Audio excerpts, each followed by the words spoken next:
ये आकाशवाणी है। कार्यक्रम संवाद के अंतर्गत प्रस्तुत है नमामि गंगे अभियान पर चर्चा। इसमें भाग ले रहे हैं नमामि गंगे अभियान के पूर्व सलाहकार संजय चतुर्वेदी और आकाशवाणी संवाददाता उमेश चतुर्वेदी। संजय जी, नमामि गंगे प्रोजेक्ट प्रधानमंत्री नरेंद्र मोदी जी की महत्वाकांक्षी परियोजना है। विश्व बैंक ने इस प्रोजेक्ट के लिए जो $40 करोड़ की ऋण सहायता योजना दी है, वह इसके विकास में किस तरह से मददगार होगी? ये तो सही है। नमामि गंगे प्रोजेक्ट प्रधानमंत्री जी की महत्वाकांक्षी परियोजना है। जब वो चुनाव लड़ने के लिए बनारस गए थे, तभी उन्होंने इस बात को कहा था कि मुझे माँ गंगा ने बुलाया है, मैं आया नहीं हूँ, मुझे बुलाया गया है। जब वो प्रधानमंत्री बने तो उन्होंने तुरंत ही जल संसाधन एवं गंगा मंत्रालय के नाम से नया मंत्रालय बनाया और माननीय उमा भारती जी, जिनका गंगा और के प्रति बड़ा भाव रहता है, उनको मंत्री बनाया और लगभग 20,000 करोड़ का एक पैकेज भी इस पूरी परियोजना के लिए दिया। पूरे गंगा को जो देख रही थी पहले national mission for clean Ganga, वो पहले पर्यावरण मंत्रालय में था, उसको भी प्रयास करके जल संसाधन और गंगा मंत्रालय में किया गया और इस नाते से national mission for clean Ganga पूरे गंगा बेल्ट को कैसे विकसित किया जाए, कैसे उसको आगे बढ़ाया जाए, इस पूरे प्रोजेक्ट को लेकर उसने काम की शुरुआत की। और अभी जो विश्व बैंक के लिए जो $40 करोड़ की ऋण की बात आपने की है, वो बेसिकली क्या है कि वो जो 20,000 करोड़ रुपए दिया था उस समय प्रधानमंत्री जी ने, उसके 3 सोर्सेस थे। वो एक तो वर्ल्ड बैंक सोर्सेस था, दूसरा जायका सोर्स था। ये जायका सोर्स क्या है, थोड़ा इसको भी बताइए हमारे श्रोताओं के लिए। ये जापान से कुछ फंड हमको मिला था, जिसको जायका के नाम से जाना गया और बेसिकली 2 प्रमुख स्थान है, दिल्ली और बनारस। इसमें जो सीवेज ट्रीटमेंट प्लांट का काम चल रहा है वो जायका के माध्यम से चल रहा है। तीसरा जो एक बेसिक सोर्स था वो नेशनल गंगा प्लान, जिसमें 12,000 करोड़ का सरकार का खुद का पैसा था और ये उन्होंने दिया था। इस नाते से इस पूरे प्रोजेक्ट को आगे बढ़ाने का काम, उसको करने का काम उस समय national mission for clean Ganga के हाथ में गया और उसने इस काम को आगे बढ़ाया, उसकी पूरी प्लानिंग करना और उसको आगे बढ़ाना। और उसी में से आज का जो ये विषय है, बेसिकली क्या है, वर्ल्ड बैंक ने उस समय जो पैसे दिए थे हमको 1,000 करोड़ की, वो खर्चे नहीं हो पाए थे और जो वर्ल्ड बैंक ने पैसे दिए थे वो पैसे थे केवल गंगा के लिए थे और नेशनल गंगा प्लान का जो पैसा था 12,000 करोड़ रुपए, वो गंगा के साथ गंगा की सहायक नदियों के लिए भी था। दोनों बात स्पष्ट हो रही ना। तो अब क्या है कि जो उसमें $600 मिलियन खर्च हो गए थे और लगभग $400 मिलियन बचे हुए थे, जो कि 2022 में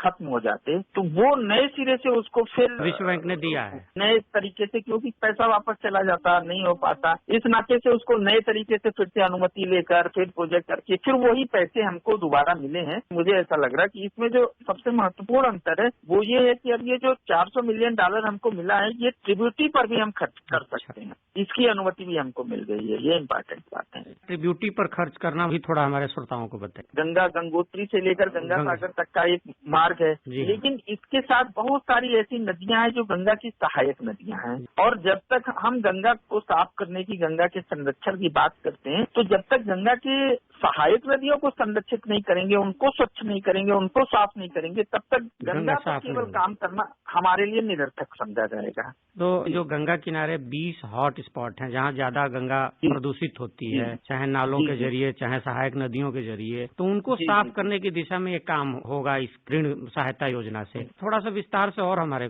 श्रोताओं के लिए बताइए। देखिए क्या है, ये जो 40 करोड़ का एक्स्ट्रा हमको मिला हुआ है और हमारे पास 60 करोड़ 600 मिलियन का पहले से जो हमारे पास प्लानिंग है सारी चीज, उसमें मोटा मोटा अगर आप ये मान के चलिए, जैसे आगरा है, आगरा क्या है कि देश विदेश से लोग वहाँ आते हैं और हमारे लिए एक बड़ा सेंटर है। वहाँ की यमुना कैसे साफ हो, उसके लिए लगभग 1,000 करोड़ की लागत पर खर्च करके उसकी स्वच्छता की प्लानिंग हुई है, उसकी योजना बनी है, तो वो पैसा इसमें आएगा। तो ये 3 प्रमुख वो हैं, एक तो आगरा, दूसरा मेरठ, तीसरा सहारनपुर। इसमें आगरा में तो लगभग 1,000 करोड़ की लागत का और मेरठ में लगभग 300 MLD का जो काली नदी से आ रहा था वो, और सहारनपुर में जो हुंडन का, क्योंकि हिंडन का उद्गम वही है और वो बहुत बड़ी मात्रा में, तो सहारनपुर, मेरठ और आगरा, इन 3 महत्वपूर्ण जगहों पर वो पैसा लगेगा। तो एक तरह से हम कह सकते हैं कि ये जो ऋण सहायता योजना दी है विश्व बैंक ने, इसमें जो गंगा की सहायक नदियां हैं, गंगा के साथ सीधे सीधे जुड़े हुए नाले नहीं, गंगा की जो सहायक नदियां हैं, जैसे आप बता रहे थे आगरा में यमुना जो जाकर के प्रयाग में मिलती है, काली नदी और हिंडन नदी, इसको साफ किया जाना है। तो इस पर पहले कितना काम हो चुका है? केवल इस पर काम की बात नहीं कर रहे हैं, इसके साथ भी ऐसे कई परियोजनाएं हैं, जैसे जो पुरानी हो रही है, जैसे पटना में काम हुआ है, पटना में है, दीघा में है, कंकड़बाग में है, हावड़ा, बाली, कमरहाटी, कलकत्ता, ये जो काम हो रहे हैं ना, इन पैसों का इस्तेमाल, उनके साथ साथ ये नए प्रोजेक्ट हैं। ये अभी आगरा पे और मेरठ पे और सहारनपुर जो कर रहा हूँ, बिल्कुल नए प्रोजेक्ट होंगे। अब इसमें एक और समझने वाली बात है, जिनके नाते से पैसे का ट्रांजैक्शन हुआ है या चेंज हुआ है, पहले क्या हुआ कि पहले पैसा अप्रूव हो गया, पैसा आ गया, लेकिन कोई योजना नहीं बनी, उसके नाते से समय बहुत लग गया। अभी ये महत्वपूर्ण बात है कि आगरा मेरठ दो तो अनुमति मिल गई है और सहारनपुर का लगभग एनओसी के लिए वर्ल्ड बैंक को भेजा जा चुका है। तो ये 3 बड़े सेंटर ऐसे होंगे जो 40 करोड़ के अंतर्गत आएंगे और उसमें खर्च होंगे। ये 40 करोड़ डॉलर जो खर्च होगा, एक तरह से आप कह सकते हैं कि गंगा जो अपने उद्गम से निकलती है और आकर के खासतौर पर उत्तर प्रदेश में घुसते ही वो बीमार होने लगती है उसकी सहायक नदियों से, तो इस पर फोकस ज्यादा ये ऋण योजना देगी। बिल्कुल। तो एक चीज और जानना है, क्या लगता है कि इन योजनाओं के जरिए कब तक गंगा में ऐसा पानी हो जाएगा कि जैसे पहले की तरह होता था निर्मल गंगा, कब तक होने की संभावना आपको नजर आती है? पूरे विश्व में जब हम देखते हैं तो टेम्स और रेयान 2 महत्वपूर्ण नदियां हैं जिन पर काम हुआ है, और इनका जब हम अध्ययन करते हैं तो ध्यान में आता है कि इसमें 32-32 साल लगे थे, जबकि इन नदियों पर किसी भी प्रकार का कोई वहाँ क्या कहते स्नान वगैरह का ऐसा कुछ ज्यादा है नहीं। भारत में गंगा चूंकि हमारी सांस्कृतिक धरोहर है, हमारे लिए सांस्कृतिक गौरव है, हमारे लिए एक पहचान है, हमारी आस्था का प्रतीक है, इस नाते से एक अनुमान अगर लगाएं तो लगभग 70 करोड़ लोग गंगा में स्नान करते हैं। तो इस तरह से कहना कि इस तारीख तक या ऐसे ठीक कर लेंगे, लेकिन जिस तेजी से काम हुआ है, आप ये देखिए अभी लॉकडाउन के दौरान लोगों में चर्चाएं बहुत हुई कि लॉकडाउन के कारण ऐसे ठीक हो गया, लेकिन इसमें जो केवल आपको उदाहरण दें उत्तराखंड का, तो उत्तराखंड में लगभग 32 प्रोजेक्ट हमारे चल रहे हैं, शुरू हो गए हैं और 10 करोड़ लीटर से ज्यादा पानी हमने साफ किया है नए के अनुसार, और कुल मिला के जो हमने 300 परियोजनाएं ली थी उसमें 150 पूरी कर ली हैं, 150 हमारी अंडर कंस्ट्रक्शन है। और अभी जो गंगोत्री से हरिद्वार का पानी आ रहा है, जबकि सामान्यतः ये कहा जाता है कि नदियों का पानी 20 श्रेणी में रहना रहे तो ठीक माना जाता है, यानी नहाने का, धोने का, इस तरह की चीजों के लिए उपयुक्त माना जाता है, लेकिन गंगोत्री से हरिद्वार का पानी 1 ग्लास के रूप में माना गया। हरिद्वार में, जगदीशपुर में, और जो 45 MLD का था पहले, अब उसको 68 MLD बढ़ा दिया गया। इसी प्रकार एक सराय कसावन नाला है, वो 18 MLD का था, वो 14 MLD का हो गया। तो अब क्या है कि चीजें धीरे धीरे दिखना शुरू हो गई होंगी। बनारस में गया था, गोमती और गंगा का जहाँ संगम है, वहाँ मैं आधे घंटे रहा, इस गंगा के अंदर जो गंगा डॉल्फिन देखी जाती है वो वहाँ दिखना शुरू हो गई है। तो इस सब से ही हम अंदाज लगा सकते हैं कि परिवर्तन किस तेजी से आ रहा है। जब आपने वाराणसी की चर्चा की तो मुझे आपका एक कैंप याद आता है, झारखंड में आपने बहुत दिनों तक कैंप किया था, अब उस प्रोजेक्ट की क्या स्थिति है? उस समय पायलट प्रोजेक्ट के रूप में लिया था।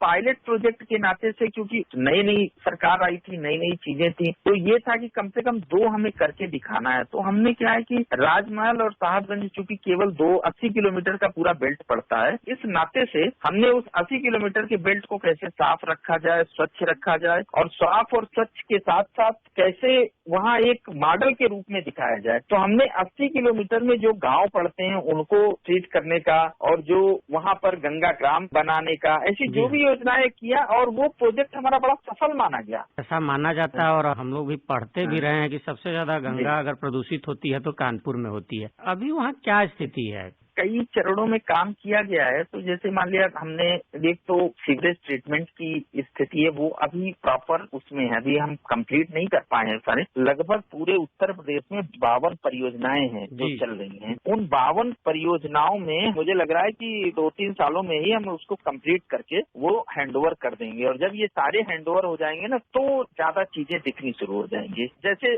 उत्तराखंड में लगभग 31 परियोजनाएं चालू हो गई हैं, उसमें से 2-4 10 बची हैं, लगभग चालू होने की स्थिति में है। ऐसे बिहार में लगभग 30 हैं, झारखंड में 2 परियोजनाएं हैं, और पश्चिम बंगाल में भी मुझे लगता है 30 के आसपास की परियोजनाएं हैं। गंगा अपनी जो है वो उत्तराखंड, उत्तर प्रदेश, बिहार, झारखंड और पश्चिम बंगाल, इन 5 राज्यों से गुजरती है। नमामि गंगे प्रोजेक्ट में किस तरह से सहयोगी रही हैं ये राज्य सरकारें? आप माँ गंगा को मानिए, चूंकि सभी आस्था का प्रतीक है और गांव-गांव से लोग उसके प्रति, वहाँ कोई राजनीतिक विषय तो है नहीं। मुझे याद है जब ये सरकार नहीं बनी थी और हम लोग सभी जगहों पर एक आंदोलन चला रहे थे और सभी सांसदों को हम लोग लेकर गंगा जल बांटने गए थे, तो सभी का बहुत ज्यादा सहयोग रहा और संकल्प कराया कि हम माँ गंगा के कार्यों में लगेंगे। तो सबका सहयोग रहा, तो बहुत अच्छा सहयोग मिला सर। इसी नाते से ही हम कह रहे हैं कि इतने कम समय में 300 प्रोजेक्ट थे, जिसमें 150 प्रोजेक्ट बन के तैयार होकर हैंड ओवर हो गए। हरिद्वार में केवल 1.5 साल में इतना अच्छा घाट बना के उन्होंने तैयार किया।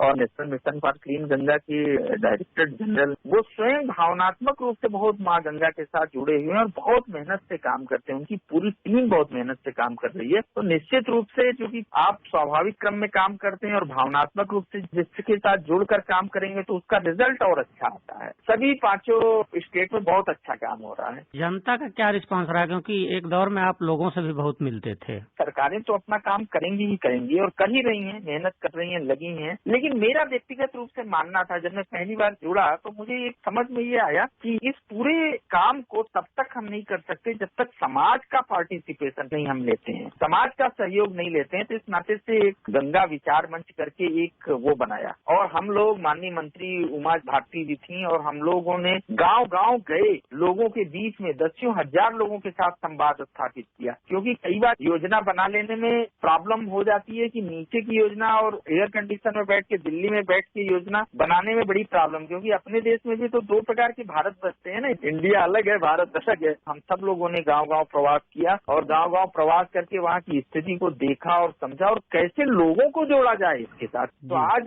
कम से कम 55 स्थानों पर लोग गंगा आरती कर रहे हैं, माँ गंगा के प्रति लोगों को जागरूक कर रहे हैं। और वॉलंटरिज्म, ये आप पैसे से नहीं करा सकते। वॉलंटरिज्म हम कैसे लोगों को डेवलप करें, वॉलंटरिज्म के रूप में कैसे हम करें, बच्चों के कुछ कार्यक्रम किए जाएं, बच्चों के लिए कुछ हमारी सरकार ने कुछ ऐसी मटेरियल और ये सब बनाए कि उनसे माँ गंगा की पुरानी कहानियां, भावनात्मक रूप से बच्चे कैसे जोड़ सकें, वृक्षारोपण कैसे कर सकें कि आसपास जो है बहुत सारे लोग ऐसे थे जो यूरिया और ये सब खाद डालते थे, आखिर अंततः वो तो जाता नदी में ही था और उसके कारण नुकसान भी बहुत होता था। इसके लिए ऑर्गेनिक फार्मिंग कैसे की जाए, उनको लोगों को सिखाना, लोगों को समझाना एक बहुत बड़ा टास्क था। और उस नाते से लगभग 2 साल 3 साल हम लोग गाँव में ही रहे। तो हम लोगों ने प्रयास ये किया है कि समाज के लोगों को कैसे हम जोड़ सकें। और ये अपनी में कई बार मुझे अच्छा भी लगता है, मैं उपलब्धि भी मानता हूँ कि समाज का बहुत बड़ा वर्ग इस आंदोलन के साथ जुड़ा और सरकार के साथ जुड़कर सरकार को सहयोग कर रहा है। बिना कुछ लिए सरकार से समाज जो है सरकार के लिए, सरकार के साथ कंधे से कंधा मिलाकर काम कर रही है। ये एक उपलब्धि के रूप में मैं मानता हूँ। कहा जाता है कि गंगा को अगर बचाना है तो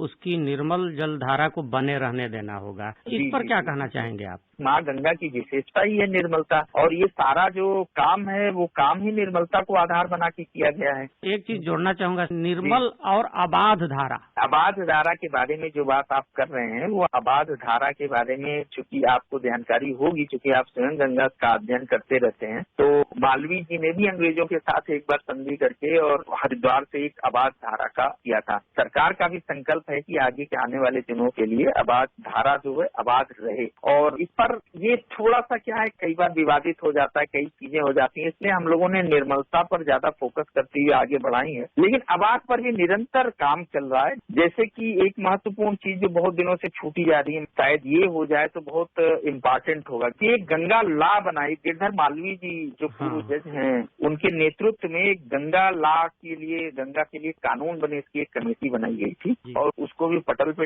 रख दिया गया था। और वो अगर जल्दी लागू हो जाए तो शायद जो आपने अभी चर्चा की ना कि और अच्छी तरीके से चीजें हो जाएंगी। क्योंकि हमारा भारत का मानस जो है ना, थोड़ा सा क्या है कि अगर हम कानून का थोड़ा डर दिखाते हैं तो लोग अपने आप सहम के करते हैं। तो वो गंगा लॉ अभी तक पास नहीं हो पाए, कुछ टेक्निकल दिक्कत होगी, लेकिन अगर वो हो जाता है तो मुझे लगता है कि हम आधी उपलब्धि को हम ऐसे ही हासिल कर लेंगे। संजय जी, आपने नमामि गंगे प्रोजेक्ट पर बहुत सारी जानकारियां हमारे श्रोताओं के साथ शेयर की। आपका बहुत बहुत धन्यवाद। बहुत धन्यवाद। कार्यक्रम संवाद के अंतर्गत अभी आप सुन रहे थे नमामि गंगे अभियान पर चर्चा।